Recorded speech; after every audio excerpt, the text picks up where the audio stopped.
menjadi salah satu gerbang utama menuju kehidupan yang baru. Tujuan pernikahan itu sendiri juga adalah untuk membangun kebahagiaan bersama. Namun apa jadinya jika menikah tanpa adanya persiapan yang matang melalui faktor usia atau emosional yang belum stabil? Menurut data, Indonesia merupakan negara yang paling banyak terjadi pernikahan dini. Seperti di Kabupaten Probolinggo pada tahun 2022, Kabupaten Probolinggo menduduki posisi ketiga di Jawa Timur yang paling banyak terjadi pernikahan dini. Menurut Pengadilan Agama Keraksan, tahun 2022 terdapat 1.152 permasalahan yang mengajukan permohonan menikah. Permohonan tersebut diajukan karena calon pasangan, baik laki-laki maupun perempuan, belum memenuhi usia yang ditentukan, yaitu 19 tahun. Namun, juga banyak yang menjadikan pernikahan muda sebagai solusi untuk menghindari maksiat, ajang pertandingan, ikut-ikutan tren, atau untuk menghindari tekanan dari keluarga. Lalu sebenarnya apa sih yang menjadi faktor utama terjadinya pernikahan dini? Apakah benar pernikahan muda terjadi karena adanya ikut-ikutan tren atau untuk tekanan sosial? Untuk menjawab semua pertanyaan, kita sudah bersama dosen yang sangat kompeten di bidang hukum keluarga dan pendidikan Islam. Beliau adalah Bapak Dr. Ainul Yakin, MHI. Assalamualaikum Bapak. Waalaikumsalam warahmatullahi wabarakatuh. Apa kabar Pak? Baik, alhamdulillah. Baik, terima kasih sudah mau hadir di acara podcast kami, Fada FM Reborn. Di sini kita akan membahas tentang pernikahan dini. Pertanyaan pertama, langsung saja Pak, kita masuk ke pertanyaan pertama, yaitu bagaimana pandangan Bapak tentang pernikahan dini? Apakah pernikahan dini lebih banyak dilandasi oleh tekanan sosial atau kesadaran agama? Bagaimana Bapak? Silahkan. Baik, ini luar biasa ya, pertanyaan bagus, tajam, dan saya tentu juga mengapresiasi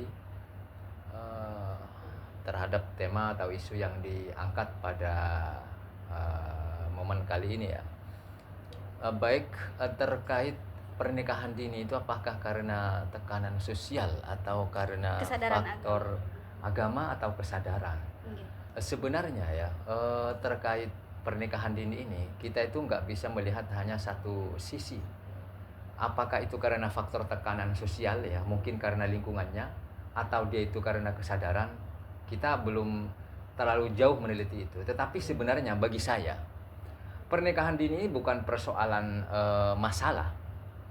Memang secara teori nikah dini itu adalah pernikahan yang di bawah usia ya, 20 tahun atau 19 tahun.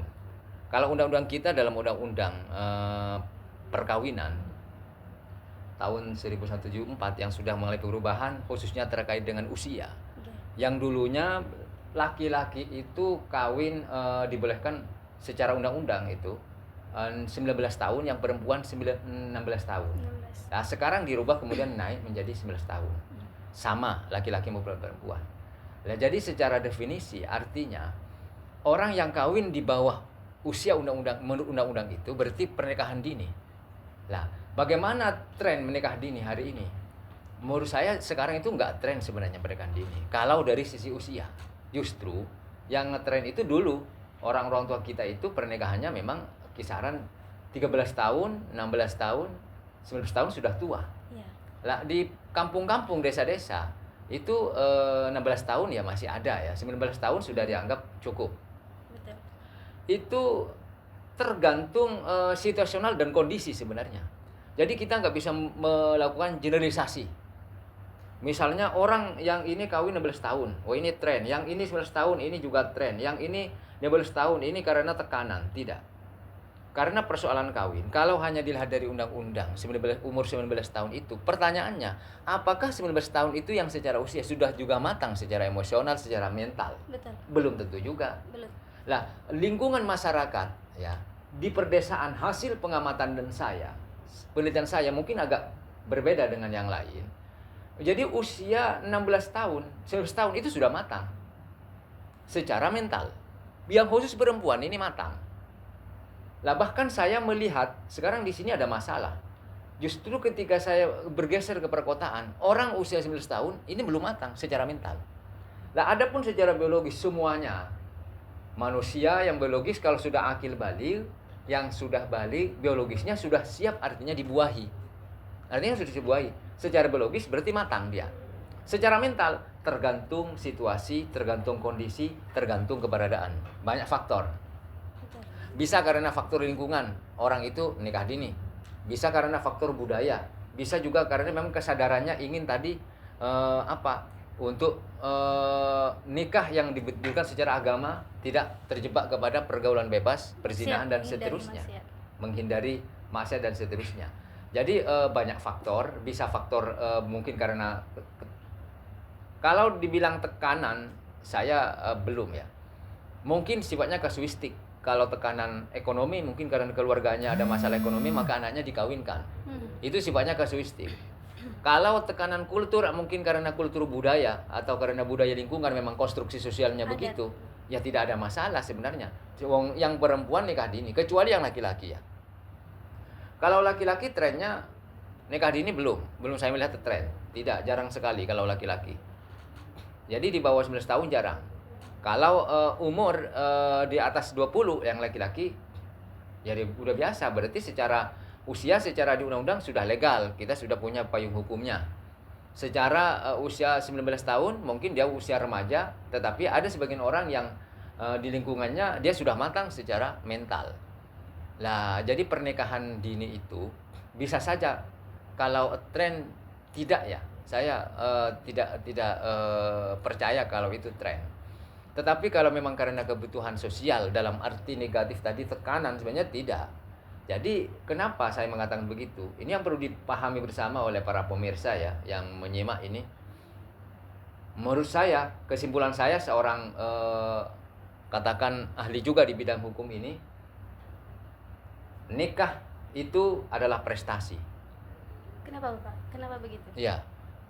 Orang mau nikah, kemudian dia siap hamil, siap menyusui, siap merawat anak, siap punya anak, itu adalah prestasi yang luar biasa.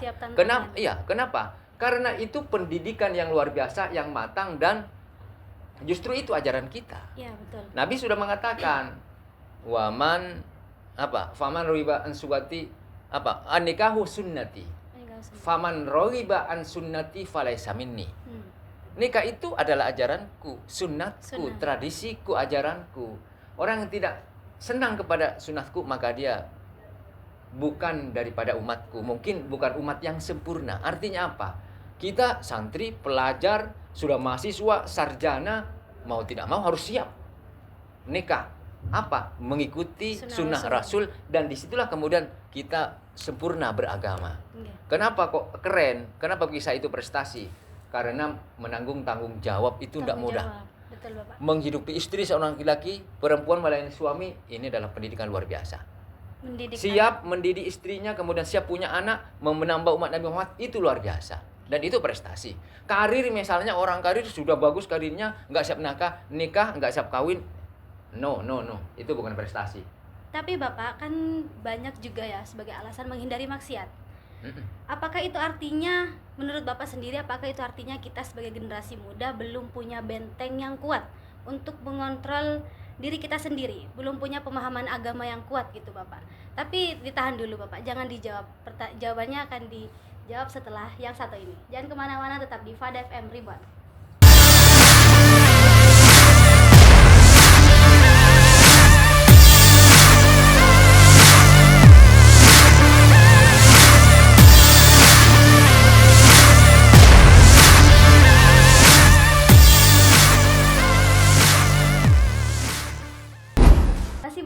Di Fada FM Reborn. Lanjut pertanyaan yang tadi. Jika menghindari maksiat menjadi salah satu alasan untuk menikah muda, apakah itu artinya kita sebagai generasi muda masih belum bisa membentengi diri dan masih kurang dalam pemahaman agama? Langsung saja Bapak dijawab. Jadi nikah itu karena untuk menghindari maksiat. Apakah itu kalau kita berbicara hukum ya apakah salah benar? Tidak salah, itu benar. Betul. Secara agama itu juga dibenarkan. Kalau nikah untuk menghindari. Kenapa? Nabi sudah jelas ya dalam misalnya hadisnya, salah satu hadisnya mengatakan manis tato aming kumul ya maksyaros sabab. Wahai para pemuda, manis tato aming kumul ba'ata fa'alaihi falyatazawwaj, kan begitu. Wa ilam yastati fa'alaihi bisyam. dan seterusnya. Wahai para pemuda, jika kalian sudah mampu menikah, maka kawinlah, falyatazawwaj. Jika tidak mampu, maka berpuasalah. Karena puasa itu mampu menundukkan pandangan mata, mampu mengendalikan hawa nafsu dan seterusnya. Betul. Nah, dan sekarang pertanyaannya, kenapa misalnya orang menikah? Apa karena ini misalnya untuk memenuhi biologisnya? Ya tidak masalah juga. Karena memang nikah itu mensyaratkan kebutuhan biologis juga terpenuhi. Jadi para ulama di situ juga memberikan tafsir, misalnya apa yang dimaksud al-ba'ah, mampu menikah. Jadi al-qudratu ala nikah, paling tidak ada dua hal yang paling inti. Yang pertama, mampu di sini al-qudrah, kemampuan secara biologis. Yang kedua adalah kemampuan secara finansial, ekonomi, mampu memberi nafkah. Nah, yang biologis bagaimana? Lah, artinya perempuan yang sudah saatnya sudah balik, akil balik, artinya kalau sudah perempuan akil balik, secara biologis dia sudah siap dibuahi. Perempuan yang sudah akil balik sudah siap membuahi secara biologis. Secara biologis matang-matang. Pertanyaannya, secara mental apakah matang? Secara tadi finansial apakah siap dia memberikan nafkah kepada istrinya? Betul. Mentalnya sudah siap. Ini belum tentu. Ini tergantung situasi juga, tergantung kondisi, tergantung perkembangan orang, tergantung lingkungan, kultur dan seterusnya. Karena masing-masing orang itu kan berbeda. Ada misalnya orang yang sebenarnya usia 19 tahun, 20 tahun sudah siap. Artinya kemampuan di sini yang pertama, jadi harus mampu biologisnya. Artinya apa? Yang lelaki tidak impoten. Betul. Yang perempuannya juga siap dibuahi, tidak ada masalah dengan alat reproduksinya. Kalau bermasalah, ya jangan nikah. Itu masalah. Kalau sudah biologis mampu, berarti dia itu mampu pertama.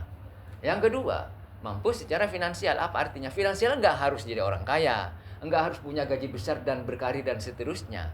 Dia itu bisa beraktivitas, mampu memberikan maskan. Pertama, maskan, tempat tinggal. Tempat tinggal yang penting bisa dijadikan tempat beribadah, enggak harus berupa gedung. Yang kedua apa? Al-mat'am, makanan juga, memberikan makanan kepada istrinya. Yang ketiga, memberikan apa? Kiswah. Kiswah itu pakaian. Jadi mampu memberi pakaian yang secukupnya, memberikan makan secukupnya, kemudian memberikan tempat tinggal secukupnya, sudah mampu dia. Terus bagaimana? Ya kawin.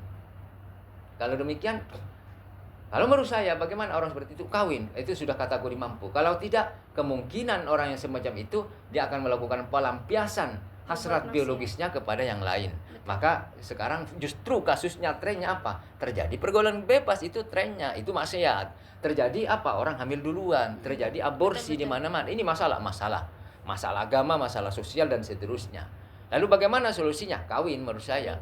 Harus nikah. Apakah itu dibenarkan misalnya kalau hanya harus biologisnya?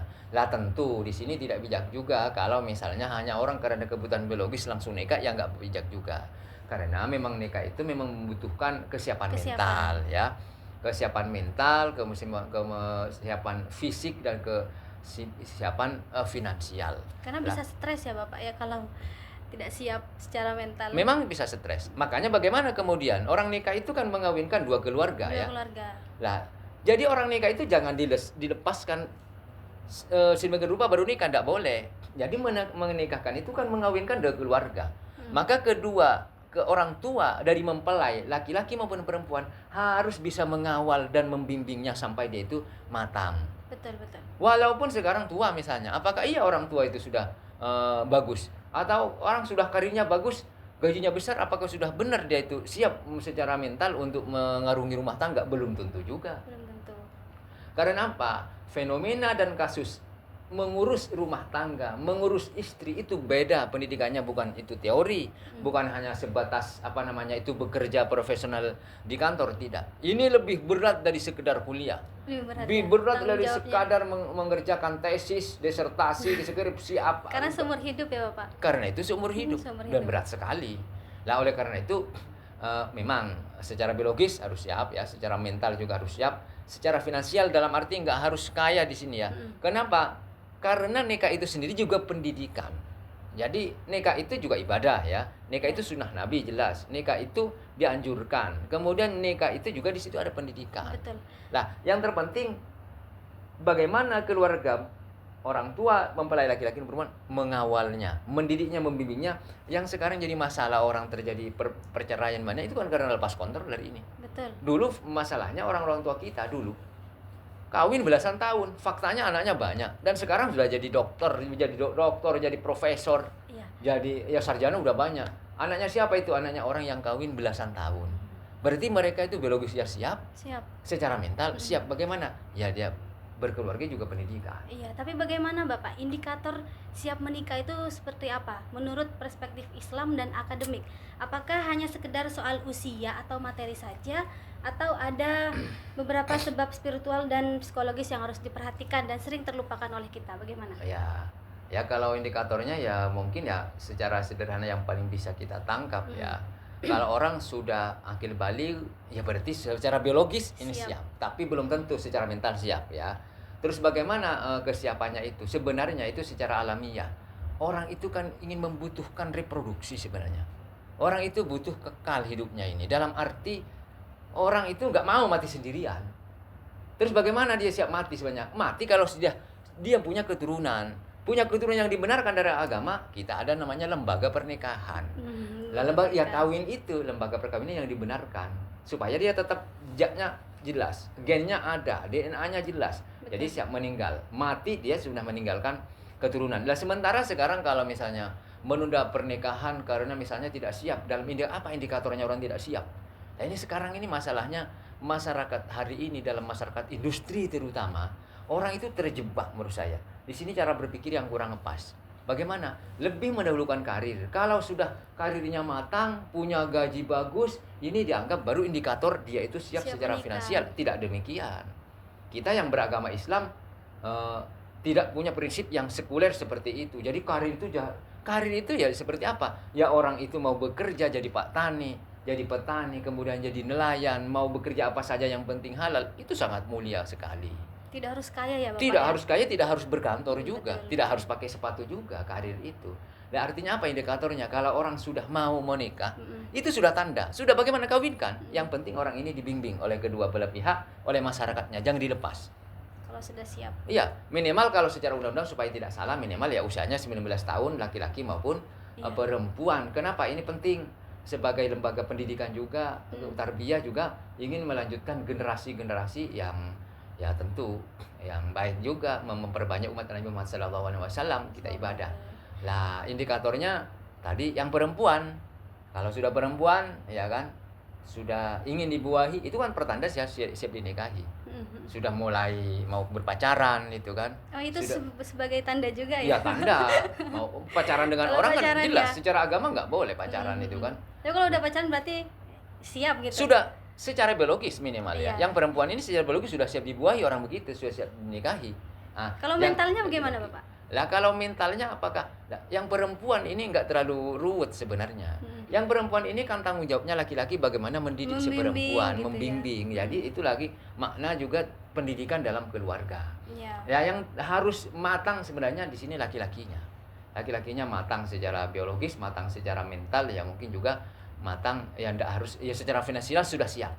Ya, nah, kalau sudah siap itu ya sudah kawin saja. Betul. Kalau misalnya menunggu matang, seperti apa ukuran matang? Ya kita susah juga. Kadang orang yang sudah 40 tahun enggak kawin-kawin ya karena dia enggak siap. Enggak siap. Berarti enggak matang juga secara mental. Iya, betul. Ya. Kalau dari lembaga pendidikan Islam sendiri seperti di pondok pesantren ini Bapak, kira-kira itu sudah menyusun strategi untuk mencegah pernikahan dini atau malah mendukungnya? Ya, tapi baik. Jangan ditahan dulu karena setelah yang satu ini jangan kemana-mana, tetap di Fada FM Ribuan.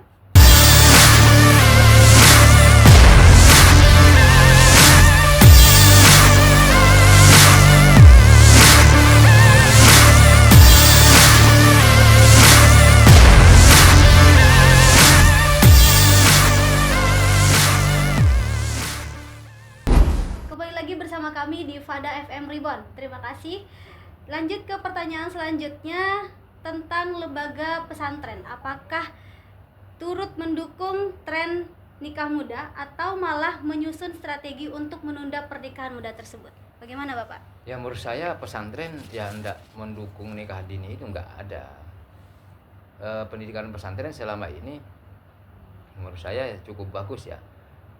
Ya secara laten fungsi orang mondok dan orang belajar itu, pendidikan itu kan menunda pernikahan, otomatis itu. Artinya apa? Orang itu semakin banyak belajar di pendidikan, artinya waktunya semakin banyak, waktunya itu digunakan untuk ada di pendidikan, termasuk kuliah. Kuliah ini kan secara laten orang menunda pernikahan secara otomatis karena dia sedang belajar. Nah, berarti kan bagaimana? Lah sebenarnya pesantren itu bukan mendukung pernikahan dini, tidak, menurut saya tidak ya. Kalau pernikahan dini dalam arti apalagi tidak sesuai dengan aturan ya, yang sama sekali tidak. Justru pesantren itu lebih menekankan bagaimana pesantren itu mendidik mental baik laki-laki maupun perempuan supaya dia itu siap mengarungi kehidupan, utamanya dalam kehidupan bermasyarakat dan juga mengarungi kehidupan rumah tangga. Betul. Dan di pesantren sudah dipersiapkan ilmu-ilmu agama semacam itu, ilmu-ilmu yang berkaitan dengan kematangan mental dan kemandirian dalam bermasyarakat dan berkeluarga. Jadi pesantren semuanya dididik itu. Tentu orang yang berpendidikan, tentu orang yang ada di pesantren nikahnya ya tidak akan nikah dini. Artinya apa? Ya pernikahan dini itu kemungkinannya ya kalau pesantren itu jelas mendukung bagaimana ya orang itu siap lah secara mental. Tidak harus dini apalagi tua. Juga tua itu juga tidak didukung oleh pesantren. Bahkan pesantren bagaimana selama ini beberapa pesantren ketika santrinya sudah boyong atau sudah berhenti, dia tuh justru dianjurkan untuk segera nikah. Kenapa? Untuk menghindari maksiat. Tadi. Jadi misalnya sudah alumni pesantren kok masih nganggur. Dan nganggurnya ini masalah. Nganggur ini menjadi masalah. Bisa dia berpotensi untuk melakukan maksiat, kemudian berpotensi melakukan masalah penyimpangan sosial yang lainnya di masyarakat dan penyimpangan agama. Betul. Nah, jadi justru pesantren betul-betul hati-hati dan betul-betul menyiapkan masyarakat ini bagaimana dia itu matang dan juga bisa menjalankan ajaran agama secara baik, termasuk bagaimana menghindari terjadinya perzinahan misalnya, sehingga santrinya kalau sudah berhenti itu ya dianjurkan kawin. Apakah itu pernikahan dini? Ya kalau secara undang-undang ya enggak. Pokoknya kalau sudah usia 19 tahun ya yang sekarang ini undang-undangnya ya tidak nikah dini. Tapi kalaupun nikah misalnya di bawah usia 19 tahun, yaitu pernikahan dini. Tetapi di negara kita masih ada ruang untuk melakukan dispensasi pernikahan. Iya, dispensasi pernikahan bagi orang yang tidak sampai. Itu bagi orang yang nikah dini. Kalau pesantren jelas ideal ya, baik laki-laki maupun perempuan. Bagaimana idealnya? Ya udah antara 19-20 ya, laki-laki 20, mungkin 24, sarjana sekarang 23-22 ya sudah matang. Ya, sudah siap untuk pernikahan dan tentu di pesantren yang sudah dibekali ilmu-ilmu bagaimana menjalankan membina keluarga dan seterusnya, membina keluarga yang sakinah, mawaddah dan warahmah. Pesantren ya tentu tidak mendukung pernikahan dini dalam arti tadi ya, dini yang bermasalah.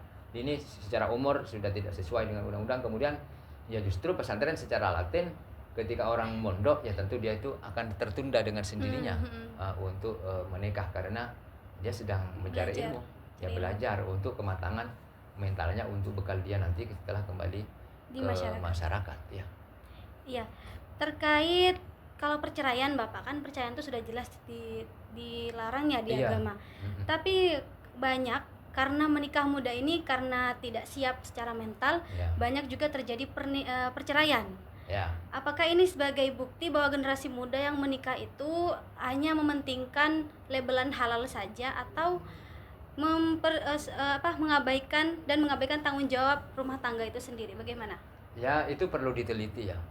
Kalau menurut saya bukan karena persoalan pernikahan dininya sebenarnya. Memang kalau lihat data ya banyak juga orang yang sudah kawin tua cerai ada, yang sudah tua cerai ada, sudah punya cucu cerai ada, banyak.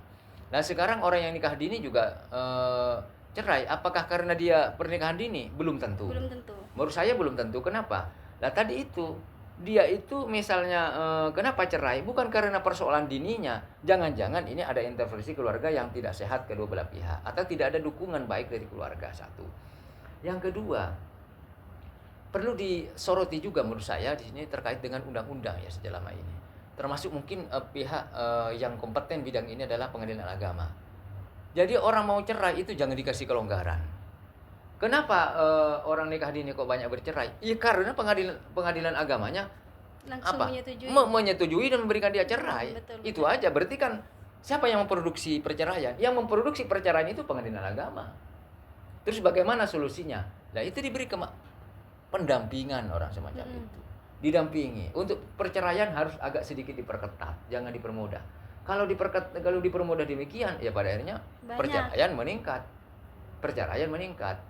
Akan menjadi masalah, ya masalah. Jadi perceraian itu bukan karena semata-mata karena persoalan pernikahan dini. Bisa orang bercerai karena perselingkuhan, pihak ketiga. Juga nikah mungkin karena apa? Faktor ekonomi. Juga pernikahan orang cerai itu juga karena faktor apa? Ya banyak juga, salah satunya pernikahan dini karena pendidikan yang rendah dan seterusnya. Tetapi sebenarnya bukan semata-mata karena pendidikan dininya, bukan karena usia dininya, tidak. Jadi bagaimana kemudian menurut saya, jadi terkait bagaimana pernikahan ini supaya lebih kekal ya, bukan hanya ditanggungkan kepada si anak, ini penting. Bagaimana kedua belah pihak, masyarakat, tokoh masyarakat, pemerintah, pihak yang berwenang termasuk lingkungan, kedua orang tua mempelai harus mendukung keluarga itu supaya betul-betul terbina keluarga yang sakinah mawaddah warahmah. Kalau misalnya ini dikambing hitamkan karena pernikahan dini, faktanya banyak yang nikah dini, ya banyak juga yang kekal, yang sekarang lebih makmur dan karirnya lebih bagus. Karena apa? Ya karena dia sudah lebih matang ketimbang. Ya sekarang masalahnya begini, ketimbang ngejar karir, kawin ditunda sampai tua. Anaknya masih kecil umur 10 tahun, ibunya bapaknya sudah 50 tahun. Anaknya belum kawin, bapaknya sudah almarhum. Ya. Ibunya sudah almarhum. Karena kelamaan nikahnya. Ya karena terjadi penundaan. Tetapi begini bagi saya ya, nikah dini ya janganlah. Kalau terlalu dini ya dalam arti kalau sudah 19 tahun ya boleh nikah. Kalau sudah sarjana ya harus, karena memang ini ajaran agama. Nah terus bagaimana? Ya kesiapan mental tentu penting. Kesiapan yang terpenting mental sebenarnya ya, bukan persoalan. Kalau secara usia sudah akil baligh, orang sudah siap membuahi dan siap dibuahi. Betul. Kemudian secara finansial, lah kita masalahnya sekarang terjebak kepada kehidupan yang materialistis. Kehidupan yang sekuler. Bagaimana? Mendahulukan karir lah.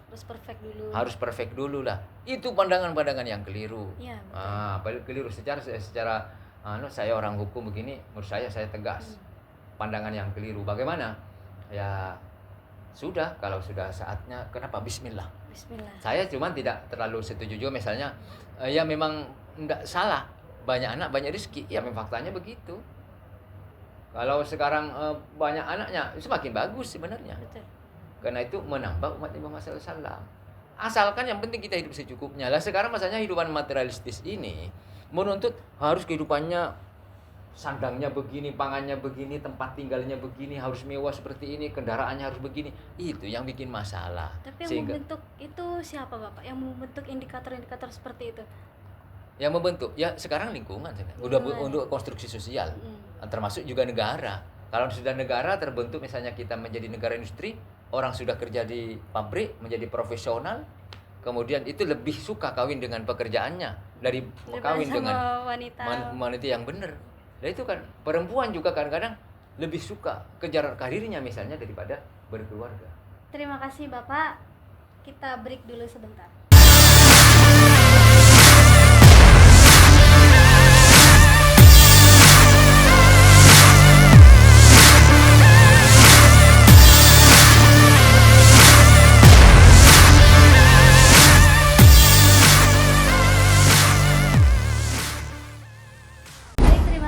Tetap bersama kami di Fadari FM Ribuan. Selanjutnya pertanyaan terakhir, bagaimana Islam memposisikan pernikahan apakah sebagai kewajiban yang mendesak atau sebagai pilihan dan untuk kebutuhan yang matang? Ya kalau misalnya kita lihat dari aspek hukum ya, memang sebagian ulama mengatakan nikah itu pada dasarnya apa? Banyak hukum. Nah, yang sebenarnya menurut hasil analisis dan kajian saya, yang benar itu nikah itu adalah sunnah. Mustahabbatun atau sunnah, bahkan sunnah yang sangat dianjurkan. Karena Nabi sendiri sudah jelas nikahu sunnati. Itu maksudnya apa? Itu sunnah Nabi, perilaku Nabi, itu tradisi Nabi, itu Nabi, kita mengikuti sunnah Nabi. Jadi secara hukum yang paling dasar itu nikah itu sunnah, dianjurkan. Jadi kalau secara hukum bagaimana orang itu kalau nggak nikah? Ya berarti makruh. Artinya yang penting tadi al-qudrah ya. Mampu nikah itu tadi mampu secara biologis maupun secara finansial. Lah kalau sudah itu, kalau nggak nikah orang seperti itu justru itu makruh. Bahkan kalau nggak kawin bisa haram kalau sudah waktunya kalau dia terjebak kepada zina. Nah, jadi hukum itu nanti pernikahan kalau dikaitkan dengan konteksnya yang mengitarinya, maka dia itu hukumnya bisa berbeda-beda. Bisa menjadi sunnah, bisa menjadi haram, bisa menjadi mubah, bisa menjadi makruh dan seterusnya. Tetapi yang paling prinsip dasarnya ya hukum menikah itu adalah sunnah. Itu diperintahkan oleh Islam. Jadi posisi nikah itu dalam Islam secara hukum itu dianjurkan. Itu sunnah Nabi. Bagaimana nilainya? Ya bernilai ibadah. Jadi ketika orang itu melakukan pernikahan yang sebelumnya bayangkan melihat perempuan itu dosa. Tapi ketika menikah melihat perempuan menjadi ibadah. Awal-awalnya menyentuh perempuan itu juga dosa, apalagi sampai zina, dosa besar.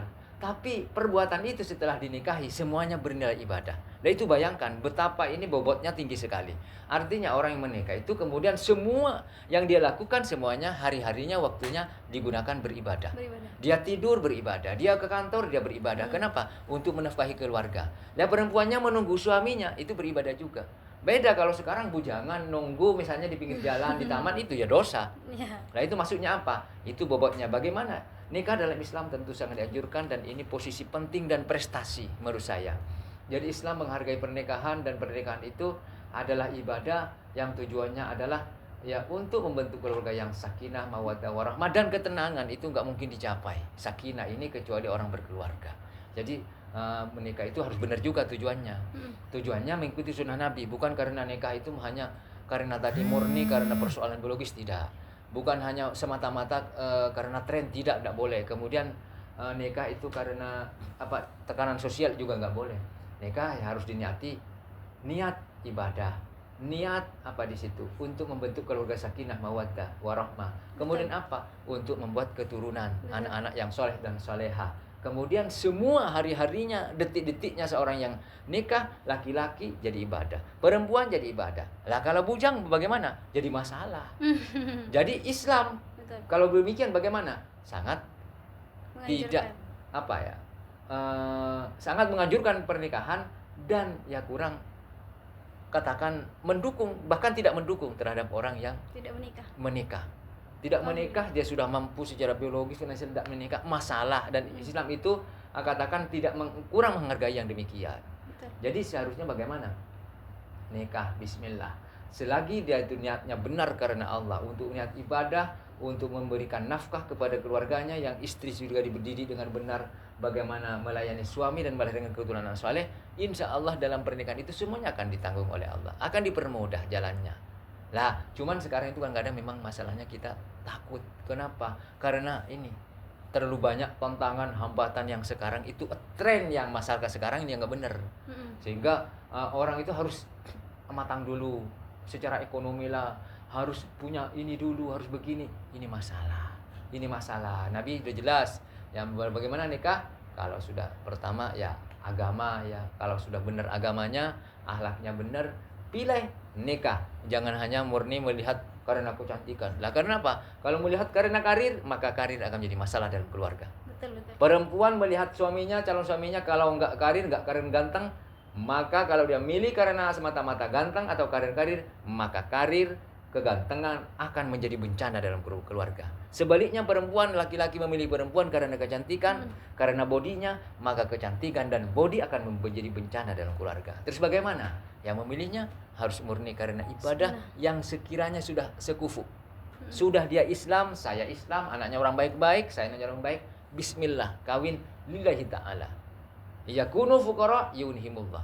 Kalau miskin, fakir ketika bujang, ketika nikah, maka Allah akan jadikan orang yang cukup dan kaya.